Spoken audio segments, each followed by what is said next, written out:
అన్ని చైర్మన్లు అడుగుతూ ఉంటే నేను చంద్రబాబు గారి దగ్గర ఎలా తీసుకెళ్ళాలో తెలియట్లే. మరి మా పార్టీ సంగతి ఏంటి, ఆయన ఏంటంటే నేను ఏం చెప్పందని కొంచెం పెద్ద మనసుతోటి నేను అందరికీ ఆ ఫెసిలిటేట్ చేయడానికి ప్రయత్నం చేస్తాను. మనందరికీ ఎవరైతే చేశారో. కాదు ఇది పదవుల దగ్గర ఆగిపోవద్దు. మీకు నా గుండెల్లో స్థానం ఉంది, మేము మర్చిపోను. నేను కూడా ఇక్కడ దాకా వచ్చి నిలబడ్డాను అంటే ఇప్పుడు ప్రధానమంత్రి గారు మన అందరూ అడుగుతున్నారు, మీరు పార్లమెంట్లో మీరు కూర్చొని క్యాబినెట్ ర్యాంక్ తీసేసుకోవచ్చు కదా.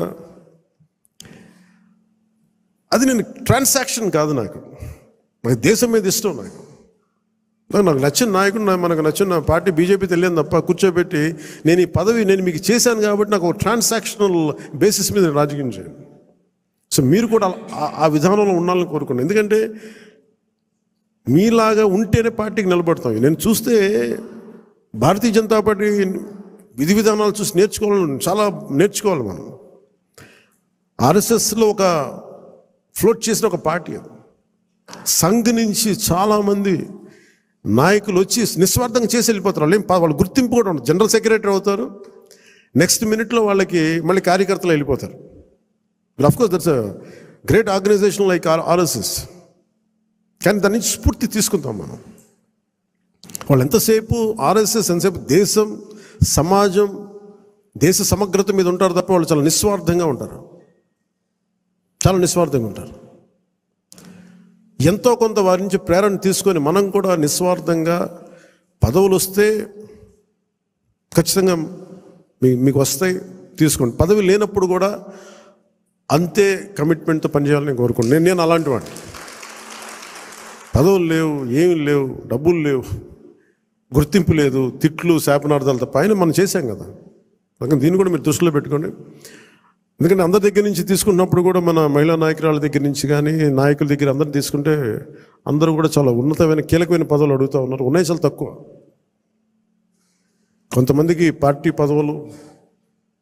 పదోన్నతి ఉంటుంది. కొంతమందికి ఈ శాఖల్లో కీలకమైన శాఖల్లో పదవులు అన్నీ నేను ప్రయత్నం చేస్తున్నాను.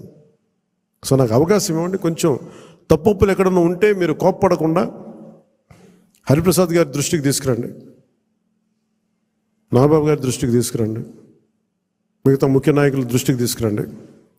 ఎందుకంటే నేను మనోహర్ గారి పేరు ఎందుకు చెప్పట్లేదంటే ఇప్పుడు ఆయన మంత్రి సివిల్ సప్లైస్, ఆయన బిజీగా ఉన్నారు. మొత్తం అక్రమ బియ్యం మీద గోడౌన్ల మీద మూయించేస్తూ ఉన్నారు. అందువల్ల అందుకని ఆయనకి ఈ బాధ్యతలు అప్పచెప్పట్లేదు. రాష్ట్రం కోసం చేయాల్సింది చాలా ఉంది ఆయనకి. అందుకని మీరందరూ పెద్ద మనసుతో అర్థం చేసుకుంటారని ఒకే ఒక మాట చెప్పి ముగిస్తాను. నేను మీకు అండగా ఉండేవాడిని, నిలబడేవాడిని, మర్చిపోనివాడిని. మీకు నెలకి కానీ 3 వారాలకు కానీ మీరు ఒక 2 వీక్స్ ముందు కానీ 3 వీక్స్ ముందే కనుక మీరు నన్ను కలవాలి అని అంటే ఖచ్చితంగా నేను కార్యకర్తల దగ్గర నుంచి పెద్ద నాయకుల దాకా అందరితో కలుస్తాను, మీతో కూర్చొని మాట్లాడతాను. కాదు నాకు ఇవ్వాల్సింది ఏంటంటే మీరు సడన్గా వచ్చేస్తేనేమో నాకున్న దాంట్లో అందరిని అడ్జస్ట్ చేయలేకపోతాం. మీరు కొంత ఎజెండాను కూడా ఫిక్స్ చేసుకురండి. నాకున్న సమయం కూడా చాలా తక్కువ ఉంది. ఎందుకంటే ప్రధానమంత్రి గారి దగ్గరికి వెళ్ళినప్పుడు ఇంత చేసి నేను ఆయన దగ్గర ఎంత టైం తీసుకున్నాను, కరెక్ట్గా 60 సెకండ్ల టైం తీసుకున్నాను. 60 సెకండ్స్ అంతే, 60 seconds, less than a minute ఆయన కలిశాను. ఎందుకంటే ఆ స్థాయి అంత పని ఉన్న వ్యక్తులకి మనకు వాళ్ళకి ఇవ్వగలిగేదే మనం ఎక్కువ వాళ్ళ కాలాన్ని దుర్వినియోగం చేయకపోవడం. ఆయన మొహమాట పెడితే ఇంకో 5 నిమిషాలు కూర్చుంటారు. నాకు బాధ్యత ఉంది. అలాంటి వ్యక్తిని మనం ఎక్కువసేపు కూర్చోబెట్టకూడదు. కరెక్ట్గా ఆయన ఒక 40-50 సెకండ్లు, 60 సెకండ్లు అయిపోయి నేను బయలుదేరుతాను సార్, జస్ట్ ఒకసారి మేము కలిసి విష్ చేయడానికి వచ్చాను, అంతకుమించి చెప్పలా. సో అలాగే నన్ను దృష్టిలో పెట్టుకుని నాకు చాలా కీలకమైన బాధ్యతలు ఉన్నాయి. ఇంతమందిని కలవాలి నేను. అందుకని మీరందరినీ దృష్టిలో పెట్టుకొని ఏం మాట్లాడదలుచుకున్నారో, ఏమి కావాలో నాకు స్పష్టంగా చెప్పండి. మీరు నా కోసం పనిచేశాను, మీరు నన్ను గుర్తించండి. అలా కాకుండా మీరు మనస్ఫూర్తిగా మీ కోరిక చెప్పండి. నాకు ఇలాంటి పదవి కావాలని కోరుకున్నాను చెప్పండి నాకు. అది కమిటీకి ఇస్తాను నేను. ఆ కమిటీ కూడా కొన్ని నియమావళి పెట్టాను నేను. ఎలా చేశారు, ఏం చేశారు, పార్టీకి ఎంత చేశారు, కార్యకర్తలతో ఎలా మమేకమయ్యారు, ఇవన్నీ దృష్టిలో పెట్టుకొని వాళ్ళకి ఇవ్వాల్సిన గుర్తింపు ఆ బేరీ చేసుకుని ఇప్పించేస్తాను. కానీ మీరు ఒక స్టీవ్ జాబ్స్ గుర్తుపెట్టుకోండి, ఏదైనా కావాలంటే మీరు అడగాలి. అడిగితే నేనేం చెప్తానంటే, నేను ఫస్ట్ దాన్ని నేను నో చెప్పను ఎవరికి. చాలామంది నా దగ్గరికి వచ్చి చైర్మన్స్ కావాలి, టీటీడీ చైర్మన్ కావాలని కనీసం ఒక 50 మంది అడిగారు ఇప్పటికి నన్ను. ఒకటే ఫస్ట్. ఇంక సంతోషం, మా ఇంట్లో వాళ్ళు ఒకళ్ళు అడగలేదు, అందుకని ఆనందంగా అనిపిస్తుంది. అంటే గతంలో వైసీపీ వాళ్ళకి మనకు కూడా ఇంట్లో వాళ్ళు వచ్చేసి మొత్తం బంధువులు అందరూ పనిచేసుకుని అంటే భయం వేసింది. మా ఇంట్లో వాళ్ళు కూడా అడుగుతారు కానీ సంతోషంగా ఎవరు అడగల. అందుకని నాగబాబు గారి పేరు వచ్చింది, అందుకని అంటున్నాను ఈ మాట. రేపు మా నాగబాబు గారికి అలాంటి కోరికలు లేవు. ఆయన నిరాకారాన్ని ప్రార్థించే వ్యక్తి. ఎథీస్ట్ అని చెప్పను కానీ ఒక భగవంతుని విగ్రహారాధన అనే దాటి ఉండే వ్యక్తి, అసలు నిరాకారాన్ని పూజించే వ్యక్తి. అందుకని ఆయన పేరు ఎలా వచ్చిందని అనుకున్నాను. చాలా ప్రతిదీ కూడా మీరు అడగండి, నేను దానికి నో చెప్పను, నేను పరిశీలిస్తాను.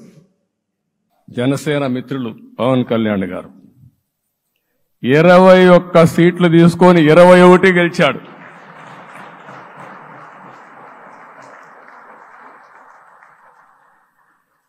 బీజేపీ 10 సీట్లు తీసుకుంటే 10 గెలిచారు, 8 గెలిచారు. అంటే 10కి 8 గెలవడం అనేది ఒక చరిత్ర. ఆ 2 సీట్లు కూడా కొన్ని ప్రత్యేకమైన కారణాల వల్ల ఓడిపోయాను తప్ప ఇంకోటి కాదు. అంటే ఇక్కడ ఒక లెసన్ మనందరికీ అర్థమైంది ఏంటంటే, అభ్యర్థులు గట్టిగా నిలబడుకున్న ప్రతి ఒక్క చోట ప్రజలు మనల్ని ఆశీర్వదించారు, గెలిపించారు.